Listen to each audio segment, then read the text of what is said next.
Hello everyone, welcome back to my channel. This time I'm dealing with Cambridge O-level English language paper, and that is 1123 code. Syllabus for 1123 code has undergone some changes, and the new syllabus is designed to help you communicate clearly and effectively in writing. Paper 1 is reading, and reading paper has two sections, that is section A and section B. They are based on text A and text B. After reading text A, you're supposed to answer comprehension questions, and that means showing your understanding of the explicit and implicit meanings.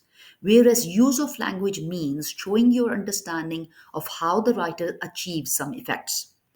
When you read text B, you're supposed to write the key points of that text in the form of a summary, whereas short responses will test your understanding of the implicit meanings.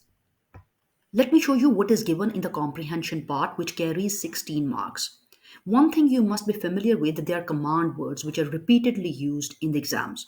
And you must have a command on these command words. Because if you know the meaning of these words, it means you know what is expected from you in the exams. For example, there are two command words used here. One command word is give and the other one is explain. When the command word give is given to you, it means you simply write an answer from the given source. And in that case, in your case, that is text A here. There is a similar command word, that is identify. When the word identify is given to you, it means you simply recognize what you have read from the text and you write the same wording from the given text. But when you are given the command word, that is explain, it means more than give or identify. It means you simply write the reasoning. You simply answer the questions like how and why. For example, you read something from the text and then you make an argument and give the evidence from the given text. Let me show you an example here. Give two features of the enormous trunk of nameless tree that would make it difficult to climb that particular tree. They ask you two features or the characteristics of that enormous trunk that make it impossible to climb that particular tree. So you simply read the text and identify or find out the exact details from the given paragraph. For example, here the answer would be that you cannot climb that particular tree because the bark is soft and crumbly. That's it. The bark is soft and crumbly. And the second one, they have asked you two characteristics. So one other characteristic is there were no branches on its low reaches because it doesn't provide you strength. That's why you cannot climb that particular tree. Let me show you an example of another command word that is used in exams, and that is explain. Explain what Mo is thinking when he looked again at the lowest branch of a smaller tree standing next to nameless. Explain, as I told you earlier, it has more to answer. For example, you give reasoning, and it is asking something which is not explicitly stated here. Here, Mo's intention is not explicitly clearly stated. You have to guess by looking at the next action or the immediate action he did after this statement. For example, what was going on in his head when he was looking at the lowest branch of a smaller tree? He might be thinking that how he could go up, whether he could go up or he was planning to go up.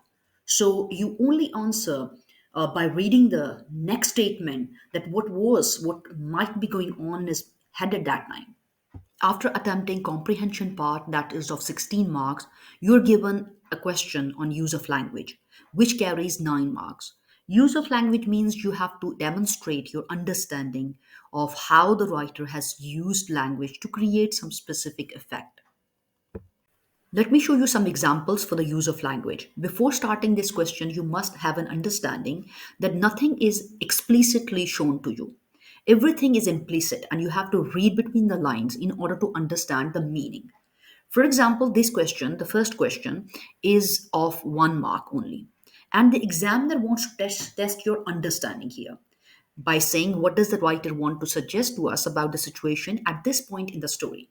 Means you are given one or two sentences and you have to interpret what is written there. For example, he felt gravity go to zero, the world stopped. This sentence shows that somebody is in trouble right now. The world stopped. Mo watched the branch of the large redwood approach in slow motion and saw his fingers extend towards it.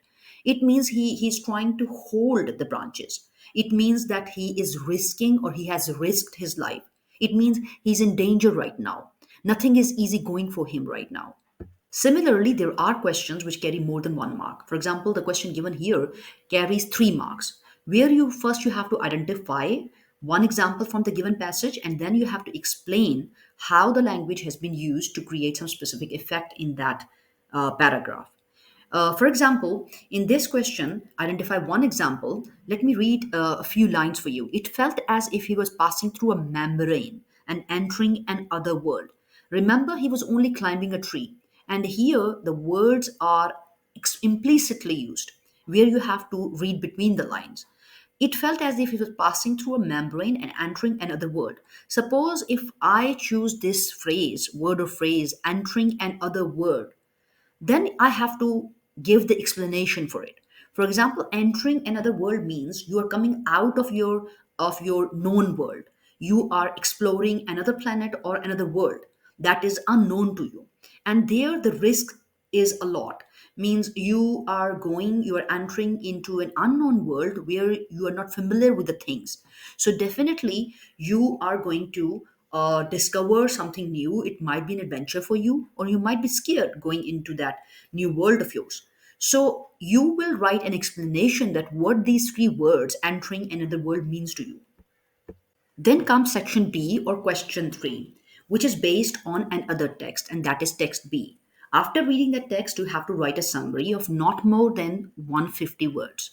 And for summary writing, I give you some tips that you write the main points. You only find out the main points without going into details. And after finding out the main points of the text, you have to use synonyms, changing their exact wordings, and then use connectives to show coherence in your writing.